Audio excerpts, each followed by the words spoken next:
Stonewall and Old Hickory, 150-year bloodline mystery solved.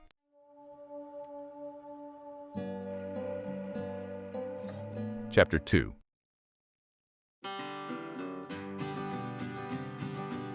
Ben made calls to several Northern District archaeologists who seemed willing to talk about the situation, and some offered their ideas on how to find the lost building. They all seemed to think the picture looked like the Black Hills, though, so that was a positive. It was at this time that Ben mentioned to his friends that he was feeling better about the situation because he was talking with other archaeologists who showed some encouragement for the project. But his friends and his wife were both starting to think Ben was becoming obsessive and would probably never find the property. In fact, several people said that he would never find it with just an old picture. Ben wasn't giving up, though, for some reason. He just felt he had to do this and that his ancestors would guide him in his search. Plus, he was the archaeologist, he told himself, and the doubters will eventually be proven wrong if he could only find this property before his hair turns gray. Ben would imagine himself inside the cabin by himself, reading a book or tending to the fire just like his Grandpa Jack would have done on a cool evening.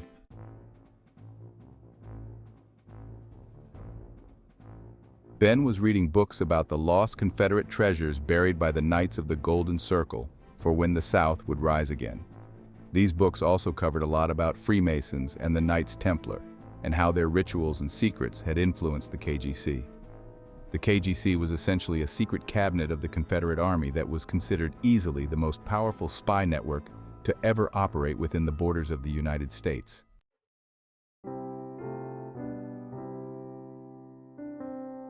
Ben always knew that his grandma's grandfather's family was from Tennessee, but he himself was from Chicago. That's where his Grandpa Jackson had retired and died as well. Ben's great-great-grandpa Jackson was born in White Bluff, Tennessee in 1866, and that is where the search begins for trying to find the link to General Andrew Jackson. Ben had a feeling that if he could only locate the property in this black and white photo from 1900, he would possibly find more information as to who his Grandpa Jackson really was after all, and why he appears to have his own military fortification in the Black Hills. Ben began reading and researching Andrew Jackson and the various secret societies that he was associated with, like the Freemasons and perhaps the Knights Templar. Ben would have to wait up to 3 months for many of the land documents to arrive from the National Archives, so he used this time to try and learn more about his family history. The census records for the Jackson family in White Bluff, Tennessee, were relatively easy to find once Ben realized that his Grandpa Jackson's middle initial was different on the 1870 census than on the 1880 census, which had caused some confusion. The Dickson County Archives had some information for Ben from a book that had been written by a cousin who had already done previous research on the Jackson family from White Bluff.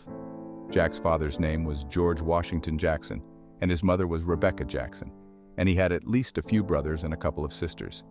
According to the census records, the family had owned over 4,000 acres prior to and after the Civil War, which had ended in 1865, the year before great-great-grandpa Jackson was born in 1866. George Washington Jackson was born in 1829 and was the son of Peter Jackson, born in 1800. Peter Jackson was the son of Willis Jackson, born in 1770 in Virginia. According to the family research done by his distant cousin in Tennessee, Peter Jackson had donated the land for the old schoolhouse in White Bluff, which is still there today. Ben had gotten the phone number for his lost cousin Tony Hammond from the Dickson County Archives, who had written the book on the Jackson history. Ben was pretty shocked after talking with Tony, who apparently had always been told by elders that his Jackson line was first cousins to General Stonewall Jackson and was also second cousins to President Andrew Jackson. But the connection to Andrew had never been verified, mainly because researchers had failed to connect Stonewall and Andrew together through their paternal line. Tony was a direct descendant from Benjamin Franklin Jackson, the brother of George Washington Jackson, Ben's third great-grandfather. Ben's grandma was told she was related to President Andrew Jackson, but now General Stonewall Jackson was a new addition to the mystery. Now Ben had another general to consider with his search, trying to link his family to General Andrew Jackson.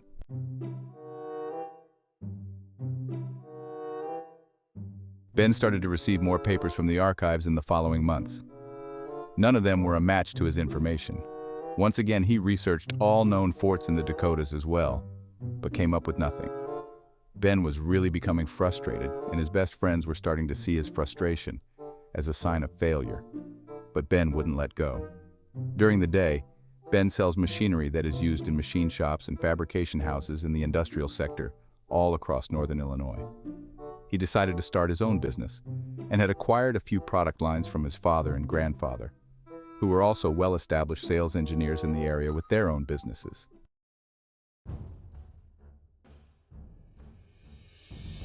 Ben caught a break one afternoon while sitting in his home office working on the Jackson genealogy project. In between making sales calls, he would slip in a call to historians or archaeologists in the Dakotas and continue searching for his family's property. An archaeologist from the northern U.S. district called him back and said that he was confident that he could find the building after looking at the picture of the fort. He said no one will know where this cabin is located, but this building is huge and someone must have documented it. He assured Ben that it was definitely in the Black Hills from looking at the pictures and that he needed a little time to check his resources.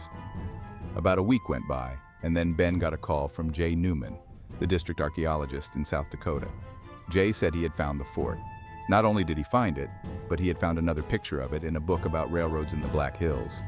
It was recorded as the Mystic Mill in 1904 in Railroads of the Black Hills by Mildred Fielder, and the photo was originally in Black Hills Illustrated. Ben would imagine himself inside the cabin by himself reading a book or tending to the fire, just like his grandpa Jack would have done on a cool evening. Ben was reading books about the lost Confederate treasures buried by the Knights of the Golden Circle, or KGC, for when the South would rise again.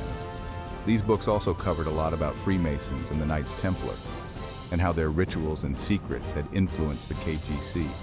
The KGC was essentially a secret cabinet of the Confederate Army that was considered easily the most powerful spy network to ever operate within the borders of the United States. Ben always knew that his grandma's grandfather's family was from Tennessee, but he himself was from Chicago, and that is where his grandpa Jackson had retired and died as well. Ben's great-great-grandpa Jackson was born in White Bluff, Tennessee in 1866, and that is where the search begins for trying to find the link to General Andrew Jackson. Ben had a feeling that if he could only locate the property in this black and white photo from 1900, that he would possibly find more information as to who his grandpa Jackson really was after all, and why he appears to have his own military fortification in the Black Hills. Ben began reading and researching Andrew Jackson and the various secret societies that he was associated with, like the Freemasons and perhaps the Knights Templar.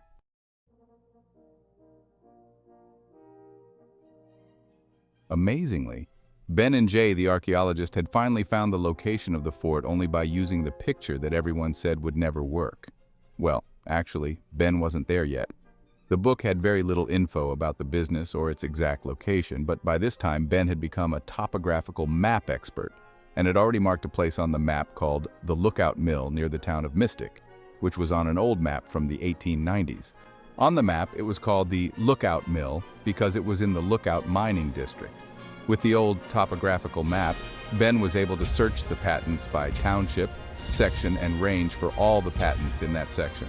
He was very happy to see that there were only 2 patents issued in that area of the Lookout mining district. Ben called up the National Archives and ordered the patents directly instead of sending the forms through the mail. He ordered the patents' original entry files as well, which should have more info about his grandpa Jackson's business and those involved.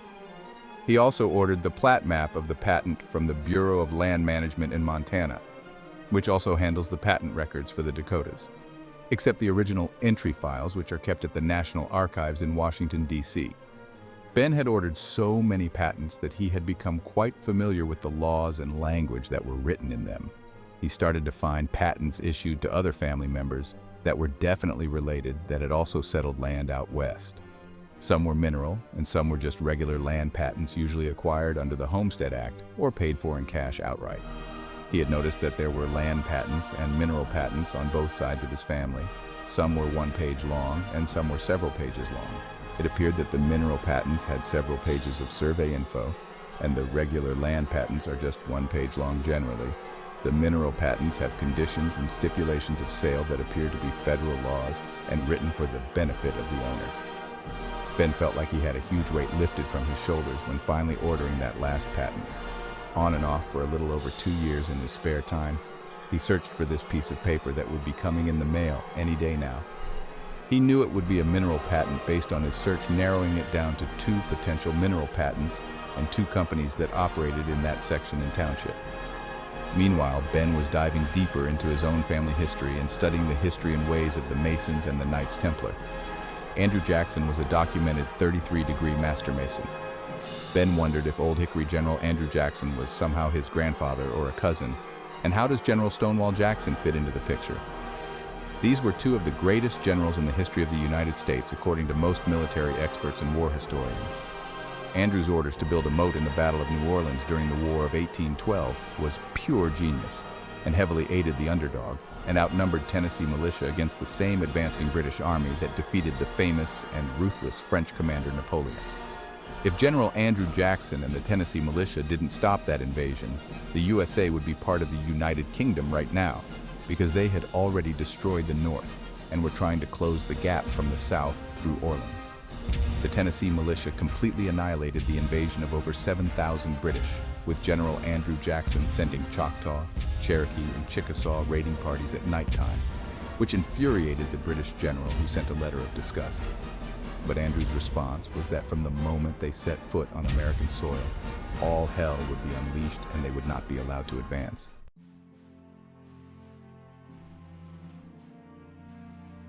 After receiving info from the Dickson County Archives in Tennessee, Ben began working on the genealogy again, and sure enough, was able to find the link to Stonewall Jackson and President Andrew Jackson almost immediately, believe it or not. Ben plugged in his new Jackson family information from Tennessee into his family tree that was growing quickly. He had already started a family tree on the Miller side, which had gone all the way back to his 4th great-grandfather, Callisto Holguin, who was listed as a Spaniard that settled near a Native American community of Socorro, Texas, but was born in Socorro, New Mexico in 1792. Ben had discovered that he was also most likely related to a famous Apache chief as well, or at the very least from the same band of Eastern Chiricahua Apache as Victorio, aka Apache Wolf. Anyone can see that this genealogy can get very confusing the farther you go back, especially when trying to connect cousins. It was as if Ben's new Jackson information was not only a key to his family history, but also linked to the country's history. This particular Jackson line had been researched by over 70 other people on Ancestry.com and had linked the name all the way back to Yorkshire, England in 1290. Ben thought, this is wild. How could this be documented so well? He looked at the information intently, and it was certainly all aligning correctly, and noted that the confusion was always about who the father really was for Andrew Jackson Sr., who had died before the general was born in 1767. Historians have debated that it was either Hugh Jackson or Dr. Joseph Jackson, and Ben's family line clearly was showing that Andrew's grandfather was Joseph Jackson and that his parents were John Jackson and Catherine McKinley, who were immigrants from Ireland, and also the documented great-great-grandparents of Lieutenant General Stonewall Jackson. Ben had unraveled a mystery that historians have been debating for 150 years. Mystery solved, he thought, but he had a feeling things were just starting to be revealed. So Stonewall's great-grandfather, Captain John Jackson, born in 1715, was an immigrant from Ireland and was the son of John Jackson, born in 1667 in Ireland, and he was the son of Anthony Jackson II, born in 1599. Anthony Jackson II was the grandson of Anthony Jackson, born in 1535, who is also the 12th great-grandfather in Ben's Jackson line. Andrew's grandfather, Dr. Joseph Jackson, was brothers to Stonewall's great-grandfather, Captain John Jackson. Andrew's father, Andrew Jackson Sr., was first cousins to Stonewall's grandfather, Colonel Edward Jackson, and first cousins, once removed to Stonewall's father, John Jackson, and second cousins to Stonewall himself. It appears that General Stonewall was telling the truth when he said that he was second cousins to General Andrew Jackson. Amazing, Ben thought. This mystery had baffled historians for so long, and he had the answer hidden in his family tree all along. Amazing, he exclaimed. Other historians have documented the Jackson family in the UK very well, actually due to their political involvement in Scotland and Ireland. Historians have pointed out that Anthony I was the son of Sir Richard I, who was knighted by King James in the 1500s during an invasion of England. Ben's grandma was told that she was related to Andrew Jackson, and Ben had proven that myth to be true, Ben was able to verify that he was cousins to both Stonewall and Old Hickory, and that they all have the exact same paternal line and the same great-grandfather and medieval knight Sir Richard Jackson from the 1500s. Based on Ancestry.com, S simulated family tree, it appears that Stonewall and Andrew are 6th and 7th cousins to Ben that are 6 and 7 times removed. It was really their common great-grandfathers that were first cousins dating back to the 1600s. Ben was shocked at the moment as he was beginning to see the potential connection to the Knights Templar.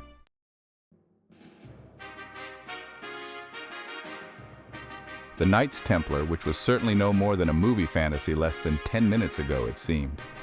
The Templars were banned from France in the 1300s, mainly due to the fact that King Philip of France had owed them a large amount of money and was becoming threatened by their political power and vast amounts of wealth, which included massive land holdings they had acquired. The Templars were a military order originally called the Poor Knights of Christ and officially endorsed by the Catholic Church in 1129 AD. They were organized to protect peaceful travelers from Muslim attacks traveling between Old Europe and the Holy Land. They had reportedly acquired the Ark of the Covenant and a massive treasure from King Solomon's temple, although no one has ever been able to verify any of that to be fact. Two other rumors are that they acquired a document called the Sangreal or Holy Grail from the temple as well, and alternatively known as Sang Real, meaning royal blood.